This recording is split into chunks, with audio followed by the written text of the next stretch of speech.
Seja bem-vindo, liderança de sucesso. Mais um estudo, mais uma meditação.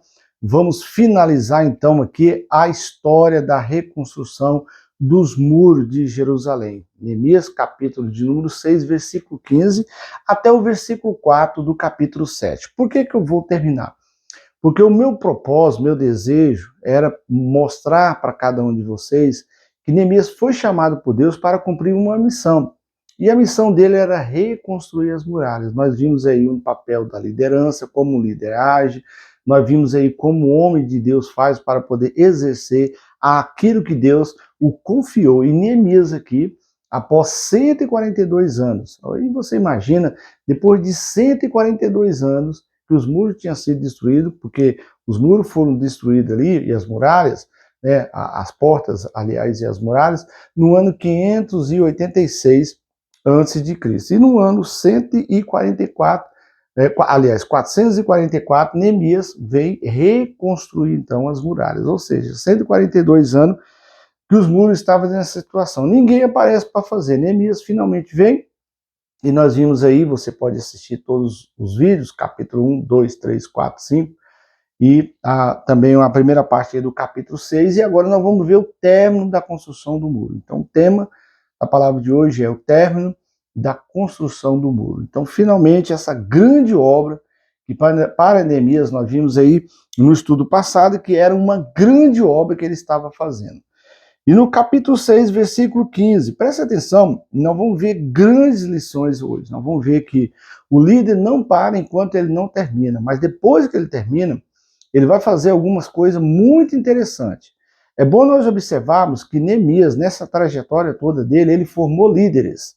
É algo que muitas vezes nós não fazemos, muitas pessoas correm o risco de não formar liderança. Você que é um líder, principalmente de uma igreja, não importa o ministério, qual a área que você exerça, pode ser qualquer uma, é necessário você formar discípulo, é necessário você formar líderes.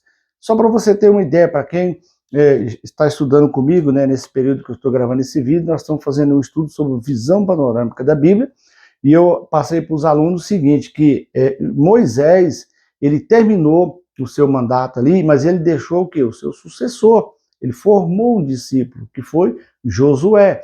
Por isso que Josué conseguiu ali realmente ter vitória e êxito ali sobre os seus inimigos dentro de Jerusalém, venceu os seus inimigos. Só que Josué, ele não formou discípulo, ele não formou líder. Quando ele morre, não tem o seu sucessor. Aí vem um período do juízo, um período de escassez do povo de Israel. Cada vez que passava, o povo ia piorando cada vez mais, e quando levantava um juiz, era cada um pior do que o outro. Se você for ler juízes, você vai ver ali que os primeiros juízes foi razoavelmente, depois ruim, depois péssimo, depois terrível, né? Então, só que Neemias aqui foi diferente. Neemias pensou em formar discípulo, pensou em formar liderança, e nós vamos ver aqui como tudo aconteceu. Versículo 15 do capítulo 6 diz: Acabou-se, pois, o muro aos 25 dias do mês de Elu, mês de setembro, no nosso calendário, em 52 dias. Sucedeu que, ouvindo todos os nossos inimigos, temeram todos os gentios, nossos circunvizinhos, e decaíram muito no seu próprio conceito, porque reconheceram que por intervenção de nosso Deus é que fizemos essa obra. Presta atenção. Em 52 dias, reconstruiu o muro. Por quê? Porque Neemias montou uma equipe. Neemias, vamos voltar um pouquinho antes, né, de montar a equipe? Ele orou, ele jejuou, ele foi enviado por Deus, ele foi abençoado pelo seu líder, que é o rei Artaxerxes, tá? Neemias pensou em tudo, planejou tudo. Neemias ali incentivou, motivou como líder todas as famílias, o máximo possível, 40 famílias para poder ajudar ele. Então, se nós formos colocar aí, mais de 2.000 pessoas pôde aí ajudar Neemias. Então, são muitas pessoas, né, ajudando ali Neemias a reconstruir os muros. Então, nós podemos ver algo interessante, que Neemias, além de fazer isso, certo? O que mais que ele fez? Ele não deu brecha para os seus inimigos. Neemias, ele diz não para os ataques dos seus inimigos. E Neemias sempre tinha uma vida de oração, por várias vezes. Nas aulas passadas nós vimos que Neemias ele usa o que? A oração para poder combater os seus inimigos. E ao terminar, o que aconteceu? Seus inimigos ficaram com medo e atemorizados. Foi isso que aconteceu. E eles ficaram humilhados, envergonhados. E olha aí, e eles reconheceram que por intervenção de nosso Deus é que fizemos essa obra. Muitas vezes nós reconhecemos que foi por causa de Deus, foi por meio de Deus, isso aí é muito bom, mas muitas vezes nós não fazemos as coisas ao ponto das pessoas reconhecer que é uma intervenção divina, mas aqui Neemias não. Neemias, ele fez algo tão bom, tão perfeito, que o povo reconheceu, seus inimigos reconheceram, não, ele fez porque realmente Deus está do lado dele. Não tem jeito de destruir esse homem, não. Deus está com ele. Que assim nós possamos aprender e vivenciarmos assim, né? Viver a nossa vida, vencer os nossos desafios, os nossos obstáculos, ao ponto de não somente eu, a nossa liderança, os nossos liderados, não somente as pessoas que estão próximas de mim, mas também aqueles que não gostam de mim, saber que Deus está comigo. Deus está agindo por meu intermédio. Versículo 17. Também naqueles dias, alguns nobres de Judá, alguns homens ricos, certo, escreveram muitas cartas que iam para Tobias e cartas de Tobias vinham para eles, certo? Pois muitos em Judá lhe eram ajuramentado, certo? Deixa eu explicar aqui o que está acontecendo, essa questão de ajuramentado. Bom, Tobias, ele teve uma influência tão grande ali no meio do povo, por quê? Porque nós vimos aí que ele pagou aí o sacerdote para poder estar do lado dele. E houve ali casamento entre filho de Tobias, juntamente com algumas filhas das mulheres israelitas, e eles estavam ali dizendo, não, Tobias é gente boa, Tobias é uma pessoa humilde. Por quê?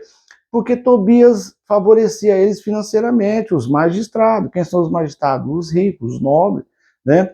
As pessoas mais ali de poder aquisitivo melhor. Então, essas pessoas ficavam escrevendo a carta, no todo o período que Neemias estava ali reconstruindo os muros, eles ficavam escrevendo carta para Tobias, Tobias ficava escrevendo carta para eles, certo? E Neemias não deu atenção para isso. Às vezes nós erramos muito e ficamos preocupados com o que as pessoas estão dizendo, principalmente o que os inimigos, as pessoas que não estão ao nosso favor, estão pensando ou achando. Neemias não queria saber do que o povo achava, pensava ou falava. Neemias falou que no capítulo 6 nós vimos, estou fazendo uma grande obra. E eu tenho um propósito em terminar essa grande obra. E aí, diz que aqui nos versículos seguintes, versículo 18, vai falar aí do casamento, né, do filho de Tobias, juntamente com algumas mulheres de Jerusalém. E o versículo 19, também as suas boas ações falavam na minha presença, e as minhas palavras lhe levavam a ele. Então, eles, além de dizer algo positivo de Tobias, tudo que acontecia ali em Jerusalém, tudo que Neemias falava, eles levavam para Tobias essas informações. Tá? E aí no versículo 19 termina, Tobias escrevia cartas para me atemorizar. Mesmo depois de terminada a construção, a reforma, Tobias não parou de atemorizar Neemias. Nós temos uma lição a aprendermos aqui. O inimigo não para, não cessa. Mesmo vendo que Deus está agindo juntamente conosco, mesmo sabendo que Deus está conosco, eles não vão parar, eles não param. Que eu e você possamos ficar atentos, observando isso, certo? Eles não param, eles não vão parar de atemorizar. Eu estava conversando recentemente com alguém, falando sobre quando é expulsado o demônio de alguém. Quando o demônio sai da vida de alguém, ele sai, dá uma volta, como a Bíblia diz, e quando ele volta, se ele achar a casa vazia, se o Espírito Santo não estiver ali dentro, o que ele faz? Ele entra novamente e traz mais 7 demônios pior do que ele. E o estado daquela pessoa se torna pior do que estava antes. Assim é com relação à nossa vida ministerial, assim é com relação à nossa vida como pai de família. Certo? Nós temos que tratar, temos que organizar, temos que corrigir os problemas, temos que corrigir os erros, aonde estamos errando, temos que ao mesmo tempo estar pensando em formar pessoas, como eu falei no início aí da aula de hoje. No capítulo 7, no versículo 1, nós vamos ver que Neemias, ele fez uma obra excelente. Versículo 1. Ora, uma vez reedificado o muro e assentadas as portas, estabelecido os porteiros, os cantores, os levitas, então o que Neemias fez? Ele aqui reconstruiu o muro, reformou as portas, instalaram as portas, levantou sacerdote, levantou levitas, ou seja, deixou tudo organizado para o seu sucessor, para aquele que ia governar, para aquele que ia liderar, porque Neemias ele tinha que voltar lá em Suzã, porque quando ele vai fazer a grande obra, o rei falou, você vai, mas você vai ter que voltar, tá? E nós sabemos que Neemias vai lá, conversa com o rei, ficou um período lá, depois Neemias volta para poder continuar aqui liderando esse povo, mas aí são outras coisas que aconteceram sem ser relacionadas aos muros, tá? E aí no versículo 2, eu nomeei, então Neemias nomeou Anani, o seu irmão, ou Anani, meu irmão, e Ananias, maioral do castelo sobre Jerusalém. Ananias era um homem fiel e temente a Deus mais do que muitos outros. Então, Neemias nomeou seu irmão. Por que nomeou o irmão dele? Porque é irmão? Não, porque foi ele que trouxe a notícia para Neemias. Ele estava preocupado com aquela situação do povo. Então, nós estamos aprendendo aqui algo interessante. Nós devemos formar líderes, nós devemos formar discípulos e confiar a ele aquilo que nós estamos fazendo, se nós vemos que o coração dele também está naquilo ali. Muitas vezes nós levantamos pessoas, nomeamos pessoas que o coração dela não está naquilo ali. Então, não vai dar certo. Se o coração da pessoa não estiver focado ali, não vai funcionar. E Neemias aqui, o que ele fez? Ele escalou aí o seu irmão. E não somente seu irmão, mas também Ananias, um homem temente a Deus. Outra coisa importante, além do coração da pessoa estar ali, né, preocupado, ele ama aquilo ali, realmente você vê que ele gosta daquilo, certo? Ele confiou também em pessoas temente a Deus. Eu sou pastor de uma igreja, tenho uma equipe de pessoas que eu formei, que eu lidero até hoje, e eu confio nelas, porque eu sei que elas são temente a Deus, e o coração delas está naquele local, naquela missão, na mesma que Deus confiou em mim. Então, aqui, Anani, juntamente com Ananias, certo? O coração deles estava no mesmo propósito de Neemias, trazer uma qualidade de vida para o povo de Jerusalém. Além da reforma dos muros, né, das portas, Neemias aí fez o quê? Preparou os seus discípulos, seu irmão, juntamente com Ananias, para dar continuidade para que cada dia que passasse o povo melhorasse mais ainda. Então, aqui, primeiro, o coração do povo tem que estar naquilo, do seu líder, do seu liderado, e também ser temente a Deus. Lembrando que o temor ao Senhor é que nos freia, nós vimos aí nas aulas passadas. Versículo 3. E eles disse, não se abram as portas de Jerusalém até que o sol aqueça, e enquanto os guardas ainda estão ali, que se fecham as portas e se tranquem. Ponham-se guarda dos moradores de Jerusalém, cada um no seu posto diante de sua casa. Presta atenção. Às vezes a gente lê a Bíblia e fala, pô, mas o que tem para mim isso aqui? O que Deus está falando aqui? Você presta atenção à prudência. Neemias é prudente.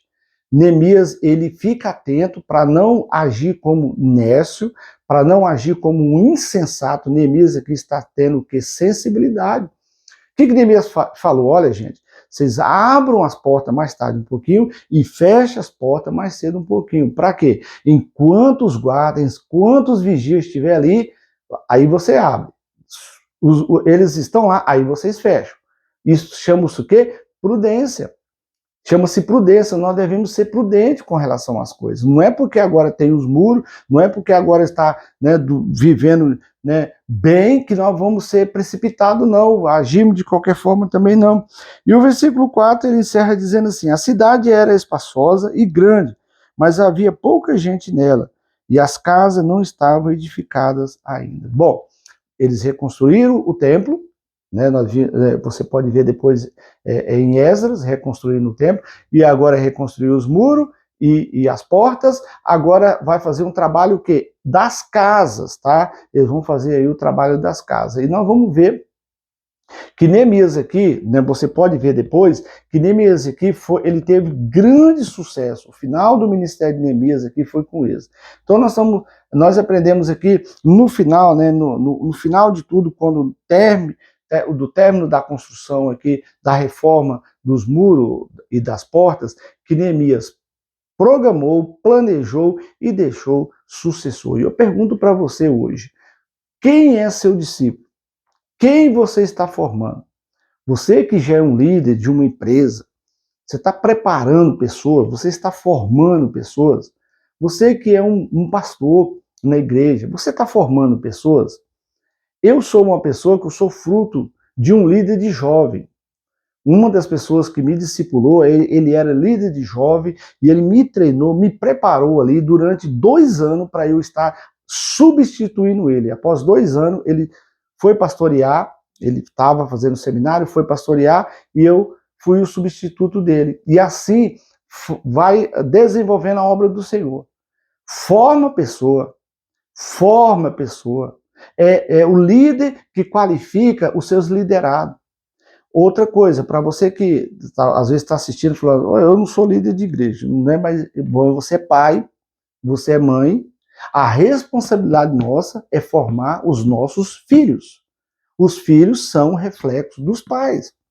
Os filhos são o reflexo do pai. Eu sempre falo que eu sou um reflexo do meu pai e da minha mãe. E eu lembro das qualidades do meu pai e das qualidades da minha mãe também, dos defeitos. Mas eu faço de tudo para estar ali esmerando nas qualidades do meu pai, recentemente, e da minha mãe. Recentemente encontrei com uma pessoa da minha cidade natal e ele lá falou assim, como você parece com seu pai e com sua mãe? Mas parece muito. Então é o quê? O meu pai me formou. Eu tenho essa facilidade de comunicação porque o meu pai me ensinou a falar. Meu pai me ensinou, me motivou a ler bastante. Eu gosto essa forma de carinho, de atenção. A minha mãe me ensinou. A minha mãe me ajudou muito me formando.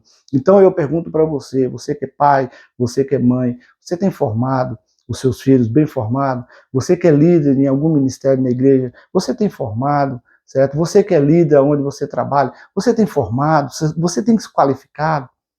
Cada dia que passa você possa crescer mais ainda. Deus abençoe sua vida, Deus abençoe seu coração. Dê um joinha aí, se você não é inscrito ainda no nosso canal, se inscreva, faça um comentário. O que você achou desse estudo? Escreve aí. Toda vez que você dá um like, faz um comentário, você está mostrando para o YouTube que esse vídeo é bom e ele pode ser apresentado também a outras pessoas que procuram pelo mesmo assunto. Deus abençoe, fica com Deus, com a graça e a paz do Senhor Jesus. Amém.